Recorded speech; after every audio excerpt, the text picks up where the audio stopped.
The stars outside the window of the Artemis Dawn shimmered like tiny diamonds scattered across an endless dark sea.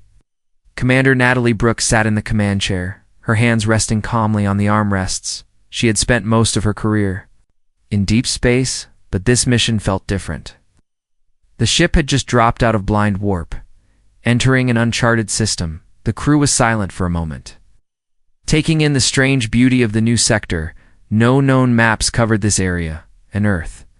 Command had only given one order: explore and report. Jake Morgan, the ship's pilot, adjusted their position gently, bringing the vessel closer to a group of small planets orbiting a pale orange star. "Engines stable," he said, his voice calm. "We're in position for a scan." "Good," Natalie said. "Eli, begin full spectrum scan. Carla, run a systems check. Let me know if anything looks off." Eli Turner, the communications officer, tapped his console quickly. He was young, sharp, and always curious. "Scanning now, Commander," he said. "I'm picking up some strange energy patterns ahead. Could be natural. Or it could be artificial." Carla Ruiz, the engineer, frowned as she read the data on her display. "Ship's systems look fine. The sensors are acting a little strange, almost like something is trying to interfere with them." Natalie leaned forward, her eyes narrowing. "Keep watching it, we don't want surprises out here." Then it happened. The lights in the cabin dimmed for just a second. A deep hum echoed through the ship, and every warning light on the main console lit up at once.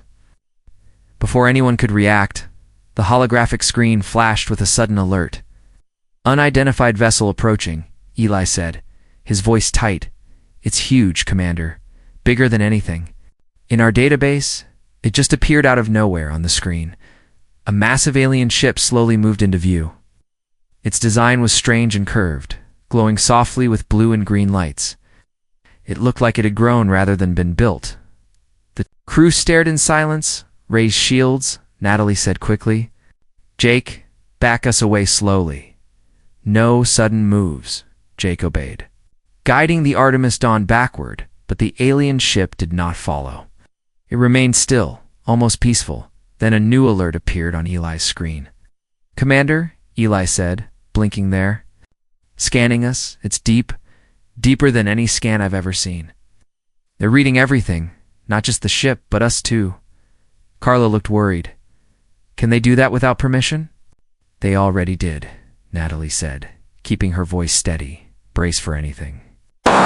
Seconds passed like hours. The crew waited in tense silence.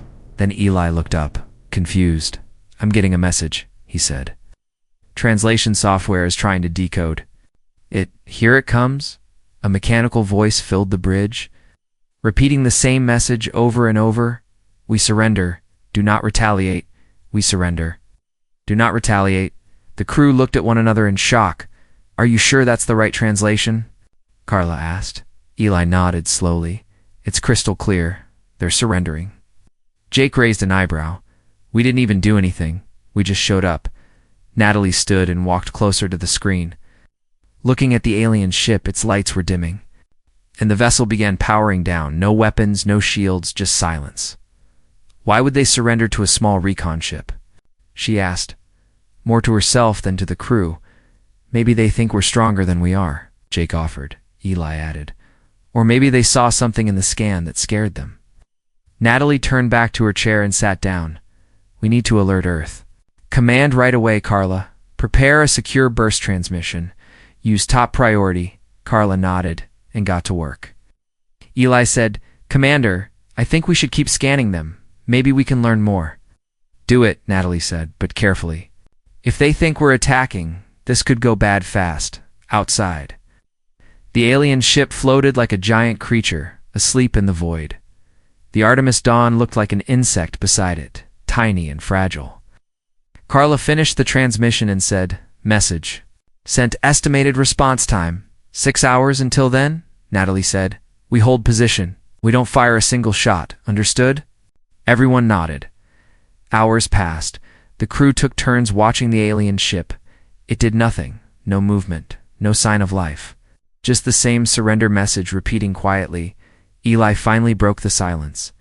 "Do you think they're afraid of us? Making a mistake?" Natalie didn't answer right away. She stared at the ship, thinking, I don't know, she said softly, but we need to find out. And we need to be very careful. Because whatever they saw when they scanned us, it was enough to make them surrender without a fight. She looked at the stars beyond, wondering what else was out there watching, and what they would do once they met humanity. The crew of the Artemis Dawn waited, watching the alien ship float quietly in space. It had been almost 2 hours since. The strange surrender message began playing. The message still looped, calm and steady, repeating the same words again and again. Commander Natalie Brooks sat in the command chair, her arms crossed, her eyes fixed on the screen. The alien ship looked even more mysterious now, with its lights dim and systems powered down. It looked like a sleeping giant. Still nothing new, Eli said. Checking the sensors, no movement, no power surge, no signals besides the surrender message. This doesn't make sense, Carla said, shaking her head. That ship is 10 times our size, probably more. If they wanted, they could have taken us out in one shot, but they didn't even try. Jake leaned back in his seat and looked up at the ceiling. I've seen a lot of weird stuff out here, but this is something else. Natalie stood up and walked over to the center of the bridge. She looked around at her crew, their faces filled with confusion and tension. No one make any sudden moves. We don't touch our weapons. We stay calm until we hear from Earth Command. We observe and report. That's it. Eli tapped his screen. Commander, incoming signal from Earth Command. It's a direct message. Secure channel. Put it on, Natalie said quickly. The voice of Admiral Collins came through the speakers, deep and serious. Commander Brooks, you are to hold your position and maintain non-aggressive contact. Do not provoke the alien vessel. A reinforcement ship has been dispatched to your location. Estimated arrival in 4 hours. Prepare for joint analysis. Earth Command out. The message ended, and the bridge fell silent again. At least now we know help is coming. Natalie? Natalie nodded. Let's stay sharp. We still don't know what scared them so badly. Eli zoomed in on the alien ship's surface. Look at this pattern. Commander, these lines on the hull, they look like a language. Some kind of markings. Maybe a warning or a message. Take some snapshots, she said. We'll let the specialists back on Earth take a look later. The crew worked in silence, trying to find clues, trying to understand what was happening, but the alien ship stayed quiet, just floating, still broadcasting surrender. Lights changed. Carla noticed first. Commander, there's a shift in energy readings. It's not powering weapons, but something's happening inside. Natalie moved closer to the display. What kind of change? It looks like internal movement? Maybe crew moving? Maybe machines starting up, Carla said. But the external systems are still down, Eli added. Still no new messages, just the same surrender broadcast. Natalie took a deep breath. They're waking up inside. But they're keeping quiet on the outside. Maybe they're afraid, or maybe they're planning something. I don't like guessing, Jake said. I'd feel better if we were on the Liberty's edge right now. That ship's got real firepower. Natalie gave him a look. And that firepower might have scared them even more. We're not here to fight. We're here to learn. Time passed slowly. The Artemis Dawn floated near the alien ship like a small bird. Beside a giant whale, every beep of the sensor, every flicker of light on the screen made the crew jump a little. Eli suddenly straightened up. Commander, we're being scanned again. It's the same deep scan as before, very focused. It's reading our engine, then shifting to the crew. Are they reading our minds? Jake asked, half joking, half serious. No way to tell, Eli replied. But they're going deeper than any normal scan I've ever seen.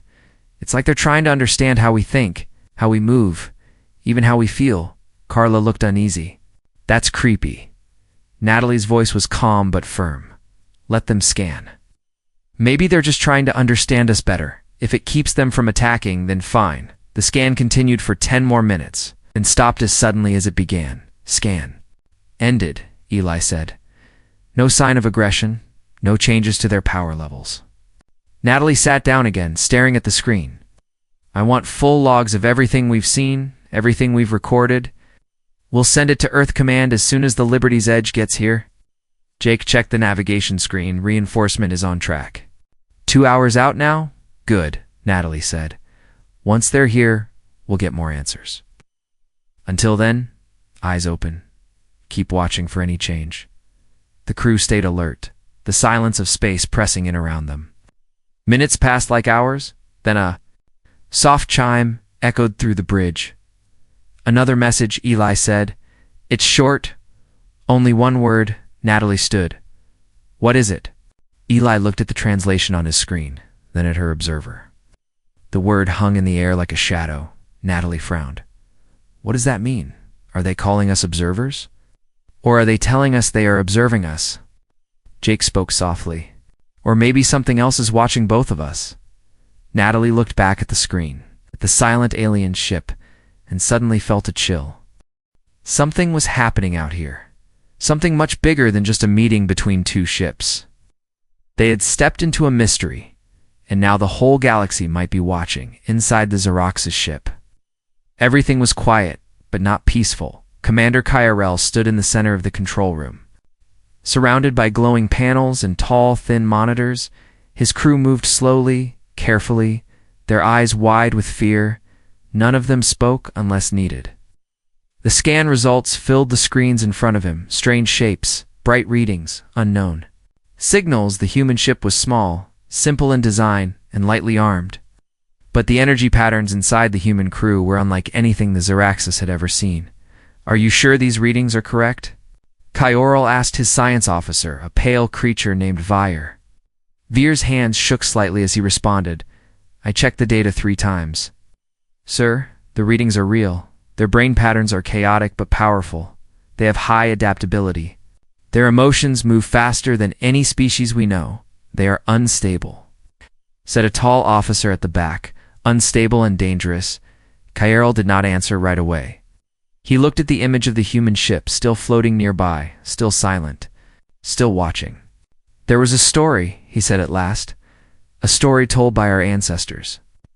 They warned of a species that would rise from a blue world. Their minds would be wild, their spirits impossible to control.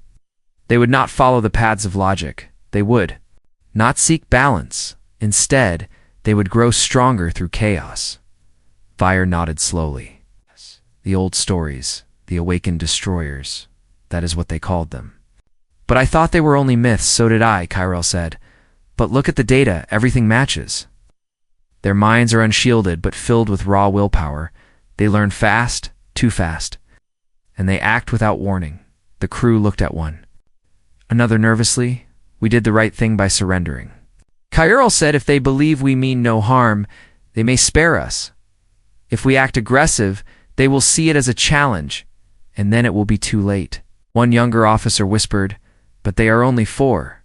We are hundreds. Our ship could destroy them.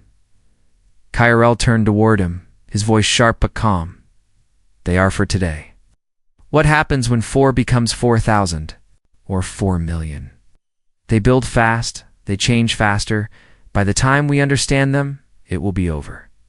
A quiet settled over the room again. The crew accepted the commander's decision.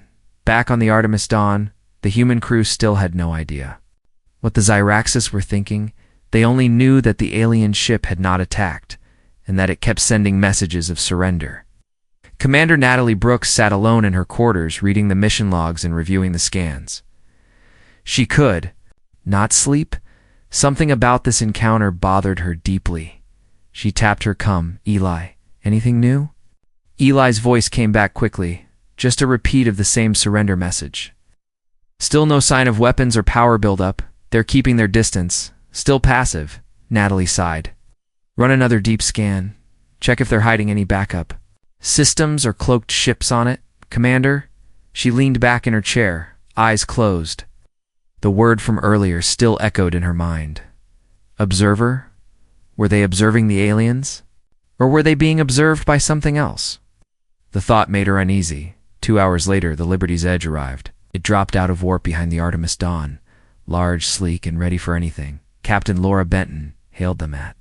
Once her face appeared on the main screen, serious and focused. Commander Brooks, she said.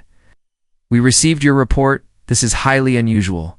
We are locking sensors on the alien ship now. Our weapons are ready, but we are holding fire. Natalie nodded. We haven't shown any signs of aggression. We think they're afraid of us, though we don't know why. We'll run our own scans, Benton said. Maybe we can figure out what scared them so badly as the two human ships watched the alien vessel. The crew on the Liberty's Edge began sharing data with the Artemis Dawn. A full joint analysis was started after an hour of review. Carla stood up and walked to Natalie's side.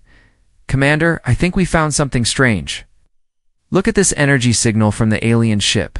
It reacted only when they scanned us, not before, not after, only during the deep scan. Natalie leaned over the screen. Is it a weapon? No, Carla said. It looks like fear, a kind of biological reaction, some kind of alarm system inside their own ship, maybe even in their minds, like a panic reflex. Natalie frowned.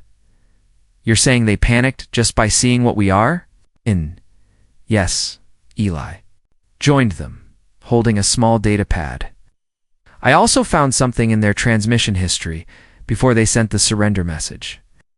They sent one internal signal back to their own systems. It included a word from their old language. What word? Natalie asked. Submit. That one word made the room feel colder. Captain Benton came on the line again, her voice quiet now. We found matching stories in their historical records. They have legends about a race like ours, a race that grows stronger. Through disorder, a race they believed would one day rise and change everything. Natalie nodded slowly. And now they think that race is us. The humans looked out at the alien ship again, seeing it not as an enemy, but as a mirror, one that showed them how others might view them. Not just explorers, but something more, something to fear. The Liberty's Edge moved into position beside the Artemis Dawn. Both ships faced the silent alien vessel. The human ships looked small compared to it, but now they were not alone, Captain. Laura Benton stood on her bridge, her arms crossed. Her ship was powerful. It's built for battle. But today she had no orders to fight. She turned to her science officer. What do we know about the alien ship now? The officer answered, still no change in power levels, still broadcasting surrender, but their internal systems remain active. They're watching us. Laura nodded. Let's keep it that way. Prepare a message for Commander Brooks. Tell her. Want to meet in person? We need to plan our next steps together. Minutes later. Commander Natalie Brooks arrived on the Liberty's Edge. She stepped off the shuttle and walked through the long hallway. It felt strange being on a bigger ship after spending weeks inside the small Artemis Dawn. Captain Benton greeted her with a firm handshake. Commander, welcome aboard. Let's get to the command room. In the room. Screens showed live views of the alien ship, graphs of energy scans, and streams of data. Engineers and officers moved between consoles, working quietly. We've been comparing scans, Laura said, pointing at one of the displays every time. They scan us. Their systems react like they're in pain. Not physical pain, but something like fear. They're afraid of something in us. Natalie nodded. My crew noticed the same. But we don't know what exactly caused it. We're not a threat. We have no advanced weapons. That's what worries me, Laura said. If our small ship made them panic, what happens when they meet a real human fleet? Natalie looked at the screen again, watching the alien vessel. Do we know anything about their people? Their leaders? Not yet, Laura said.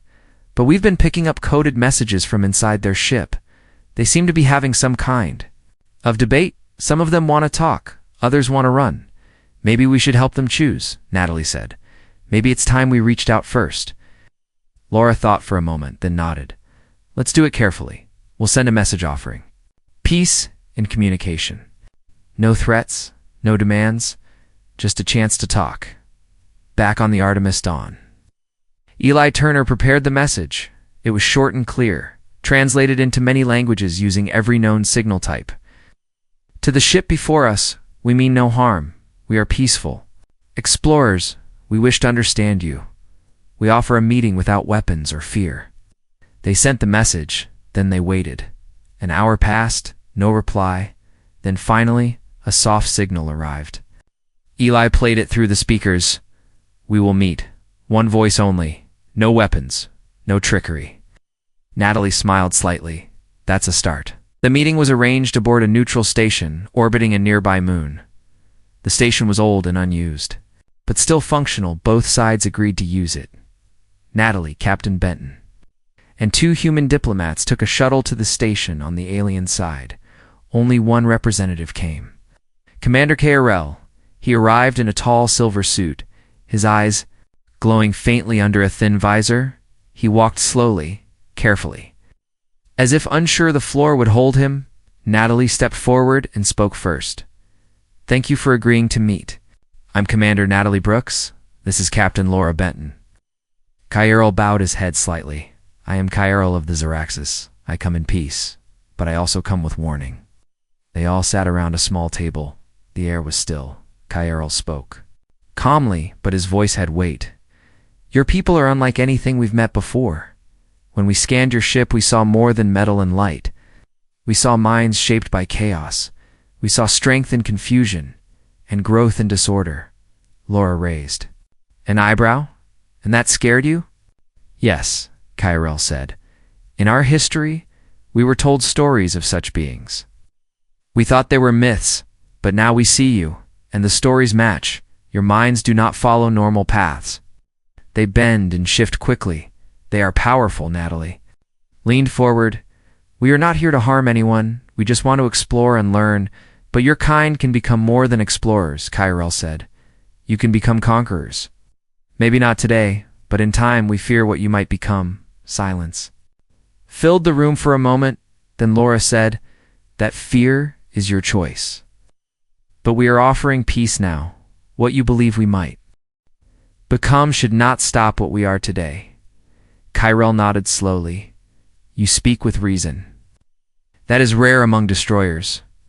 Natalie smiled a little. "We're not destroyers. We're just human." KRL stood up. "Then let this be our first step. We will share knowledge, but carefully. We will open our records and our science. But only to those who show restraint." Natalie stood as well. "Agreed, we will do the same." The meeting ended. As the shuttle returned to the Artemis Dawn, Natalie looked out at the stars. The first step had been taken, but she knew this was just the beginning. The galaxy was bigger than anyone had guessed, and now it knew humanity was here. The Artemis Dawn and the Liberty's Edge stayed close to the alien ship as the talks continued over the next 2 days. Both sides sent messages, shared small pieces of data, and kept their distance. Commander Natalie Brooks spent most of her time reading the alien records. The Xyraxis had finally agreed to send part of their history. It was old and written in a strange way, but with help from translators, they began to understand it. Eli sat across from her in the ship's common room, reading too. "This part talks about a warning. It says the destroyers will come with silent minds and burning spirits. It says their eyes will look like calm water. But inside, they are storms." Natalie shook her head. "That sounds like something from a legend. But somehow, it fits how they see us." Eli leaned forward. "They also believe that when the destroyers appear, they must surrender, not fight. That fighting will only make things worse." Jake entered the room holding a datapad. "I just got something. From Liberty's Edge, they've been scanning the alien language deeper. I think the prophecy might be older than we thought. It could be thousands of years old."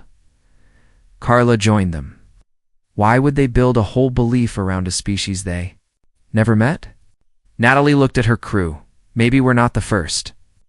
Maybe something like us came before, or maybe they just feared the unknown for a long time." Later that day, another message arrived from the Xyraxis ship. It was short, only a few words. "You are not the first, but you may be the last." Natalie stood in silence after reading it. Captain Benton called her to a meeting aboard the Liberty's Edge. Natalie took a shuttle and met her in the command room again. Laura spoke first. "We've been reviewing old Xyraxis signals before. They made contact with us. They sent out a beacon, a call to someone or something else." Natalie frowned. "Who were they calling?" "We don't know," Laura said, "but the signal was strong and fast. It used a frequency we don't normally use." "Eli thinks it was meant for another species." Natalie felt uneasy. "You think they called for help? Or for someone to come stop us?" "Maybe." "Both," Laura said. "But now something strange has happened. We've picked up a new ship entering the system. It's not human, and it's not Xyraxis either. Natalie stared at the screen as a strange new shape appeared. It was dark, sharp, and moved, like it was searching. Who are they? She asked. Laura's voice was calm but serious. They call themselves the Draxan.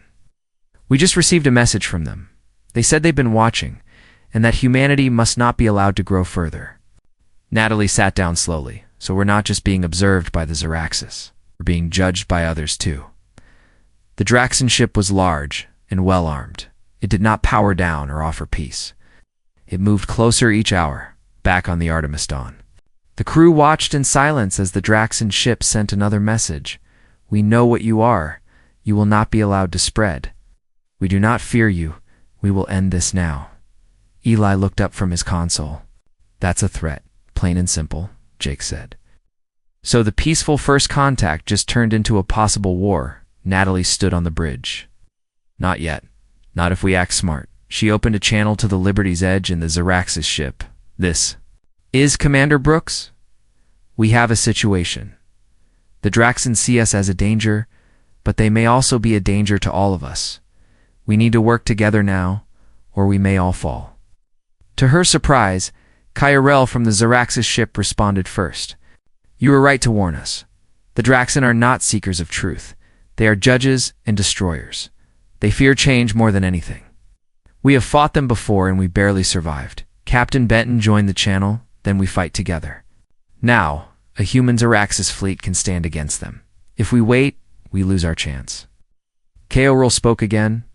We will send support ships, but we need time to move them into place. Until then, we will shield your smaller vessel with our main ship, Natalie. Nodded, thank you. We'll prepare our weapons and send warning signals to Earth Command. Everyone began moving fast. Weapons were armed, shields raised, and formation was planned. For the first time, humans and Zaraxis worked side by side as the Draxan ship came closer. It began charging its main weapon, Eli called out, There! Going to fire in 30 seconds. Natalie stood firm on the bridge. Then we hold the line. We show them who we are. It's not with fear, but with strength. The moment was quiet. Then the stars lit up with energy. Bright lights filled the space between the ships. The Draxan had fired their first shot. A beam of red energy cut through the stars. Heading straight for the Artemis Dawn, before the beam could hit, a shield flared. Up from the Zaraxis ship, the energy broke against it like a wave hitting stone. The Artemis Dawn shook from the shock, but the ship was safe, Eli called out. Zaraxis shield is holding. They protected us. Carla checked the ship's systems. Minor power loss, but we're fine. Engines and weapons are ready. Natalie stood at the center of the bridge, returned to formation. Get ready for orders from Liberty's Edge. On the Liberty's Edge, Captain Laura Benton gave quick instructions. Her crew moved fast, weapons charged, defensive systems powered up. The ship was built for battle, and now it would prove itself. Laura sent a message to both human and Zaraxis ships. We fight as one. No one breaks formation. Hit hard, but stay together. Let's show them we're not afraid. Kyrell responded. Zaraxis ships will flank left. We will draw their fire. Your warship attacks center. Your scout ship stays behind us. Protect your knowledge. Natalie replied, Understood, Artemis Dawn. We'll support from the rear. We'll relay data and help direct fire. The human and Zaraxis ships moved together like one large force. The Draxan ship turned and prepared to fire again. This time, the beam aimed for the Liberty's Edge. Laura gave the order. All forward shields returned fire. A blast of blue energy shot from the Liberty's Edge and struck the Draxan ship's side. The shields on the enemy ship flared, but held. More Zaraxis ships entered the system and joined the fight. Eli tracked the Draxan signals. They have more weapons ready, but we're overwhelming them with numbers, Jake added. They're not used. To this kind of teamwork, they fight alone. We fight together. Natalie smiled slightly. Let's use that. Focus our scans on their weak points. Find a gap. Carla worked quickly. Searching the Draxan ship's design here. The back section near the engines is less shielded. If we hit there, we can stop their movement. Natalie sent the data to the fleet. All ships, target the rear engines. We stop them from running. the sky filled with more blasts, more lights. More sounds of war. The Draxon ship turned sharply, trying to escape the attack, but it was too late. The Liberty's Edge fired a heavy missile, and the Xyraxis sent 2 energy blasts at the same spot. A bright flash covered the enemy ship, then it stopped moving, Eli said. Direct hit. Their engines are gone. They can't move. Natalie took a deep breath. Do we have a message from them? Eli shook his head. No response. They're silent.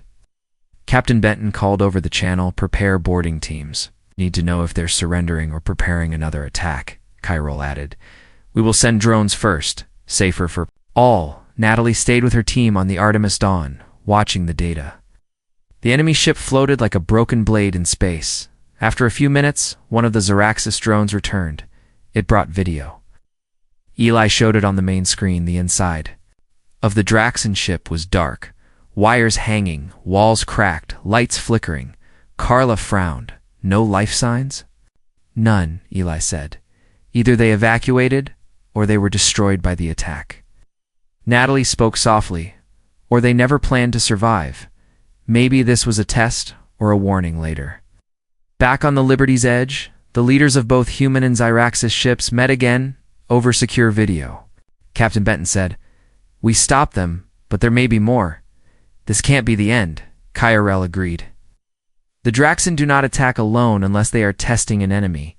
They now know what humans can do and what we can do together, Natalie said. Then we must prepare.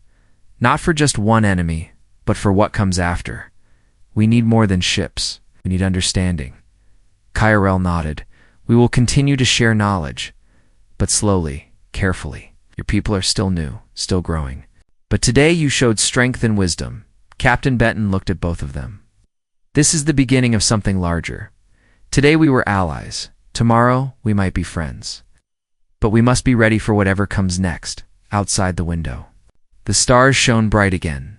The battle was over, but the future was just beginning. The damaged Draxon ship floated in space, silent and broken. Human and Xyraxis ships circled it carefully, scanning and watching for any sign of movement. Commander Natalie Brooks stood on the bridge of the Artemis Dawn, looking at the data. Still nothing from inside. She asked. Eli answered. No signals, no power, no life signs. It's like the ship is completely empty. Carla leaned closer to her screen. But the structure is still strong. The outside is damaged, but the core systems are untouched. It doesn't. Make sense? Jake added. What if they left the ship on purpose? What if this was just a distraction? Natalie nodded slowly. We need answers. Who? Open a secure line to the Liberty's Edge and the Xyraxis command ship. Within minutes, Captain Benton and Commander Kyril appeared on the main screen. Natalie spoke first. The Draxon ship looks dead. But we think this might be a trap or a distraction, Kyril responded. That is possible. The Draxon are clever and patient. They test enemies in small battles before larger moves. Laura Benton said, We've been scanning long-range space. We found something. A signal coming from the edge of the system. It's weak, but it matches Draxon tech. Eli jumped in. That could be their real force. The ship here was just a scout. Natalie looked serious. Then we don't have much time. We need to prepare. A fleet, a real one. If they come in full force, this system will be their first target. Captain Benton nodded. I'll contact Earth Command. We'll need reinforcements fast, Kyril added. I will do the same. We will send a message to our home system. It may take time, but our people will come as the leaders worked on their plans. The crew of Artemis Dawn stayed busy. Eli monitored signals. Carla checked systems. Jake kept the ship steady. The hours passed quickly. Then a warning alarm sounded. Eli shouted, New contact. They matched Draxon profiles. There are at least 6 of them. Maybe more. Jake looked at the display. They're spreading out, trying to surround us, Carla added. Weapons charging on all of them. We're outnumbered. Natalie stood tall. Send. The alert to all ships. We hold our position until Earth Command arrives. Get the Liberty's Edge on the line again. Captain Benton appeared quickly. We see them too. All weapons ready. We hold the center. Zaraxis will take the flanks. Kyrell's voice joined in. Our ships are forming defense lines. We will not let the Draxen pass. Natalie turned to her crew. This is it. We protect this place. We protect each other. As the enemy ships moved closer, the human and Zaraxis ships formed a tight line. The stars were full of light and movement. The Draxen leader sent a message. It was short and cold. You were warned. This is your end. Eli looked at Natalie. Should we answer? Natalie shook her head. No words. They already made their choice. The battle began quickly. Lasers and energy beams filled the dark space. The Zaraxis ships moved with grace and power. Human ships fired with speed and skill. The Draxen were fast, but they did not expect such strong teamwork. Jake guided the Artemis Dawn carefully, avoiding blasts and sending updates to the fleet. Carla kept the shields balanced, shields at 60%. But holding we can last longer. Eli tracked enemy positions. They are trying to break through the center, heading for Liberty's edge. Natalie opened a channel. Captain Benton, watch your left side. 2 enemy ships heading your way, Benton replied. Got it. Firing now. The Liberty's edge unleashed a heavy blast that hit one of the Draxen ships directly. Ow. It spun out of control and crashed into another. Both were lost. Kyrell's voice came through. We disabled one more. The others are retreating slightly. But not running yet. Then something changed. Eli looked at the data. Another signal. Coming from deep space, it's not Draxen. It's different. Older. Natalie walked to his console. Can you trace it? Not yet, but it's strong and getting closer, Jake said. Do you think it's another enemy? Natalie answered, I don't know, but we need to be ready for anything. The battle slowed as the Draxen ships pulled back. One by one they stopped firing, then they disappeared, jumping away into warp. Eli looked shocked. They're gone. Just like that? Carla asked. Why would they run when they had the upper hand? Natalie looked at the signal still flashing on Eli's screen. Maybe they were afraid of something else. Captain Benton joined the call again. They retreated too fast. That signal must have scared them. We need to find out what it is. Kyrell added, whatever it is, it's not Draxen, and it is very old. Maybe even older than our 2 species combined. Natalie stood in silence for a moment. She looked out at the stars where the enemy had disappeared.